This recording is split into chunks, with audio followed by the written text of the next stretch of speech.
In today's Climate Watch, climate change is having a big impact on the real estate market in one major coastal city. According to a new article on CBS Money Watch, a Harvard professor has found that homes at higher elevations in Miami are gaining value faster than those multi-billion-dollar homes down on the beach. He calls it climate gentrification.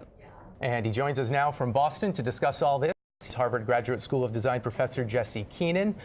Thanks so much for the time, Professor. I know you say that there are a number of factors that contribute to this disparity in Miami climate, just possibly one of them. But for a lot of folks, this phrase climate gentrification is new, so explain it to us.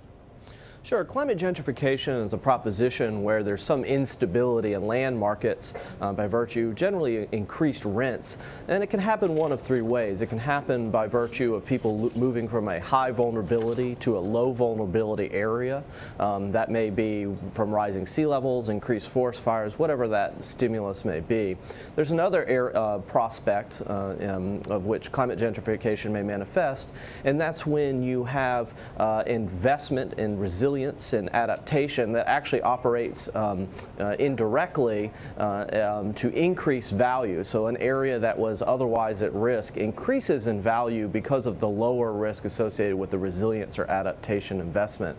And there's a third pathway, if you will, and this is where the increase in property taxes, the increase in productivity, travel, mobility, just the general cost of living increases in areas of such high exposure that really only the wealthy can afford to live there. And while we don't think in Miami that there is a particular immediate impact from climate gentrification, we are starting to see some early signs associated with that pattern.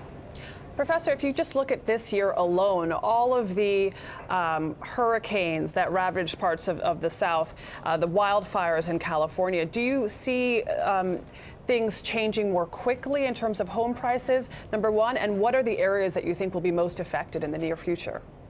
Sure. It's too early to tell specific to home prices. Our work, which will be coming out in a matter of months and weeks, is going back and based on a price index going back as far as 1971. So it's really too soon to tell as to immediate home prices. But there's no doubt that certain places in Houston, Monroe County, Florida, certainly in Puerto Rico, where there's a significant shortage of housing, multifamily rental housing, that is having an impact on both the for sale and rental markets in the short term, and that's something that's a trend we would think would continue as these communities recover.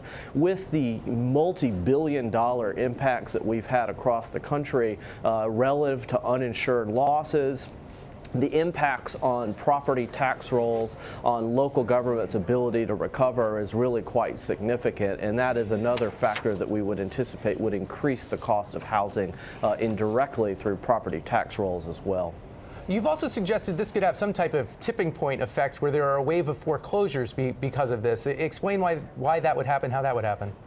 Well, it's really hard to know exactly if there would be a tipping point, but theoretically there is an idea like the foreclosure crisis where once one property starts to see a decrease in value, it starts to trickle over to the associated property. So during the foreclosure crisis, a particular piece of property may have been foreclosed, and that had a negative impact on the valuation of their neighbors, even though their neighbors were not in default of their mortgage.